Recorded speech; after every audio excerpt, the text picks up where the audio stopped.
depending on how your playstyle went, this may have seemed very out of character for the rest of the storyline.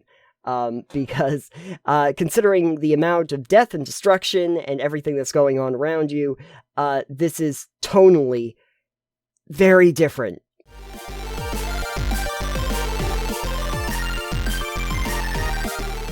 So, Alex, you might remember that a month or two ago, I was lamenting that I was having trouble getting through a certain game.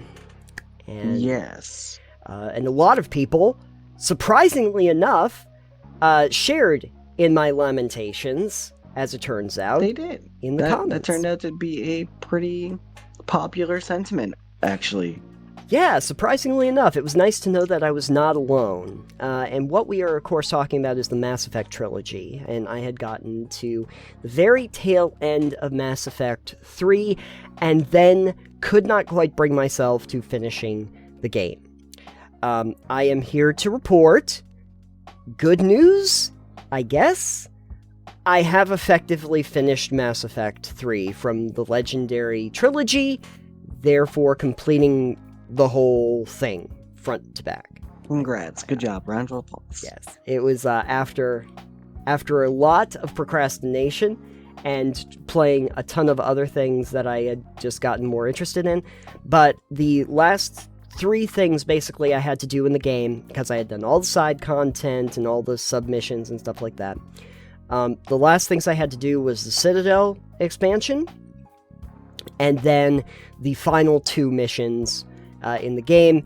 If you're not very familiar with it, basically there's one part where you have to go to a Cerberus base, and then you have to take the fight back to Earth to finish up the storyline and talk to the rest of Blow the Earth up, yes. Yeah, exactly. That's totally what happens. I guess there is an option, but anyway, that's not necessary. But anyway, the Citadel expansion, I felt like from a nostalgic standpoint was probably the sticking point, the roadblock that I was getting into the most.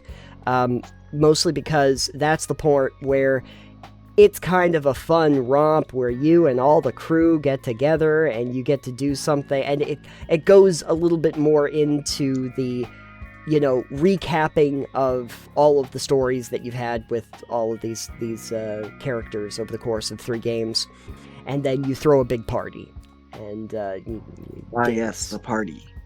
Dance, revolution, and whoever's still alive by that point, they get to sit around and they talk, and you have conversations with them and everything at this big apartment that Anderson's given you on the Citadel. And it's a lot of fun for me, because I was playing a Paragon, and I was also able to keep, pretty much anyone I could keep alive. But I am also very aware that depending on how your playstyle went, this may have seemed very out of character for the rest of the storyline.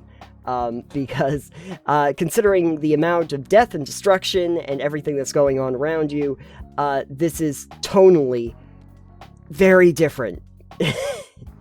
I would like to see what that becomes like if you're playing Shepard as, Renegade?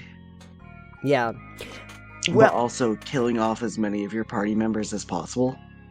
Yeah, it's going to be a very lonely party. So yeah, I'd like to see that.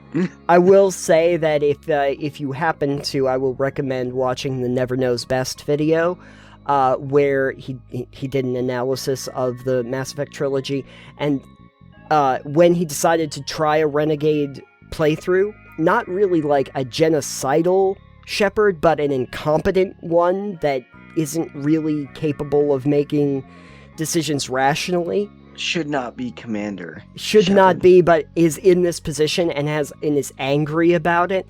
Played through like that and got to the Citadel part, which is the first time he had ever played this, and realized he hated this because tonally it changed everything. Because like Shepard's killed people, like sometimes not even because he needed to, and now they're sitting around and they're having a good laugh about it, and I understand because there's not a lot of changes that happen in the storyline that lead to that. They're still going to have a fun party at the end.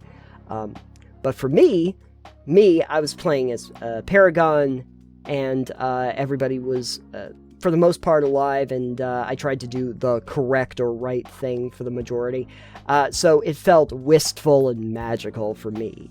There you go. But getting through that, then it was just a matter of those last 2 missions that are a slog, but it is the end game. And then you wrap up on Earth, you have last conversations with the crew that you're running with in 3, and then you get to the final decision. If people are not familiar with Mass Effect 3, legendarily, it has a little bit of an anticlimactic ending, where after making all of these choices over the course of 3 games that do lend itself mostly to the war assets that you have at the end, you are basically presented with walking up to one of 3 different choices and picking it. And for the most part, pushing a button. Yeah, for the most part, doesn't really change except for some of the ending screens based on what you've done. There will be ones that are missing if there are crew that are dead.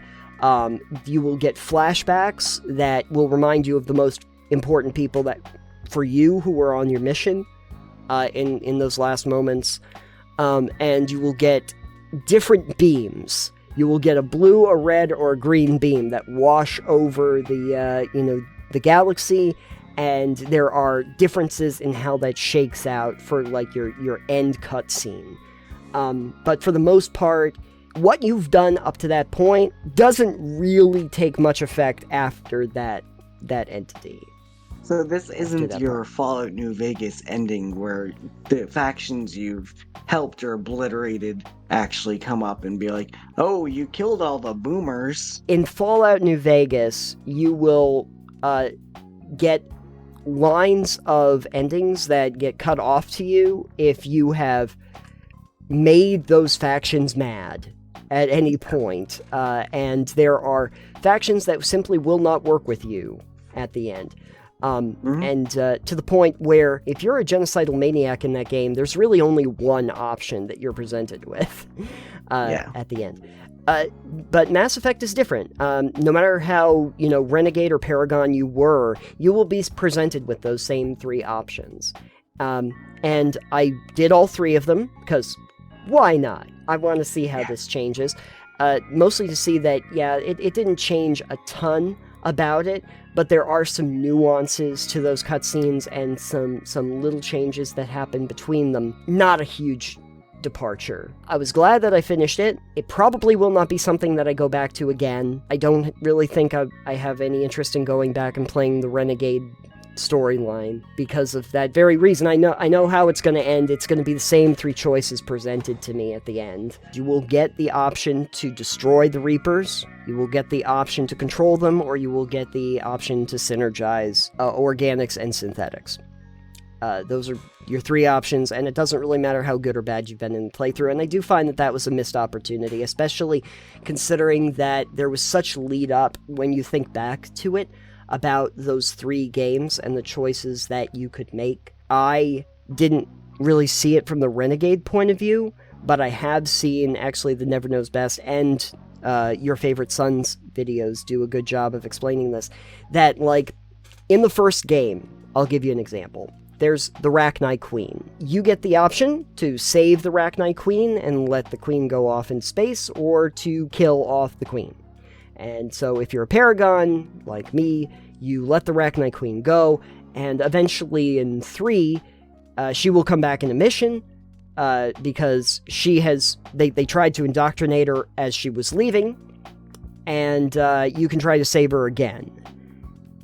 In a Renegade playthrough, you can kill the Rachni Queen, and in the 3rd game, you're still going to have the mission, and it turns out there was another Rachni Queen that could get indoctrinated, so you still just do the mission, it's just another Rachni Queen instead of the one you saved in the first game. Again, missed opportunities here, because my thought process was that if I didn't save the Rachni Queen, that whole mission doesn't happen. My end takeaway was that I did have a lot of fun playing the trilogy. I did like the characters and the development that they had over several games and how they could change and evolve over the course of the game. And that it was perhaps too ambitious for what it ended up being. That it was the first time that I had really seen a game studio say, we're going to make 3 games where the direct response to what you do in the first one will translate into the second, translate into the third, and that we're literally going to make a trilogy where the decisions that you make will affect the overall story. And so for the ambition that BioWare put into that, I have to applaud it, but I also have to criticize it for the fact that I don't think it really delivered on it in a meaningful way at the end. I was glad that I played through it again. I was glad I got to play the Legendary Edition because it definitely looks a lot better. But ultimately, I get all the criticisms that were levied at it, especially by the very end, because it doesn't really feel like your player choices really have any meaningful effect on how the story wraps up at the end. Yeah, it's hard to actually make a story where you make actual impactful choices in a game and have them actually do things with the game world and characters that isn't just like one set scripted way, because then you have to change the world for different things. So I understand where it's ambitious to want to do it, but it's really hard to do it the way that would be best. I'm thinking that the model that you might have seen from other games where there's a real story and an arc to a singular game, and then there's just other installments in the series might work better. But I mean, even then, to be clear, there's even problems with other examples that I could give you. Like, one of my favorite games of all time is Deus Ex. But when they had to do a sequel to it, and they did Invisible War, they had to figure out a way to make, like, all of those choices possible after the fact.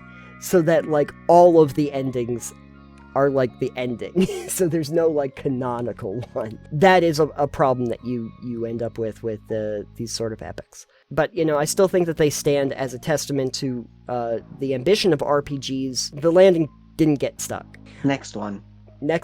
Now, you know what the next space epic is going to be for me, though? Yes. Yeah.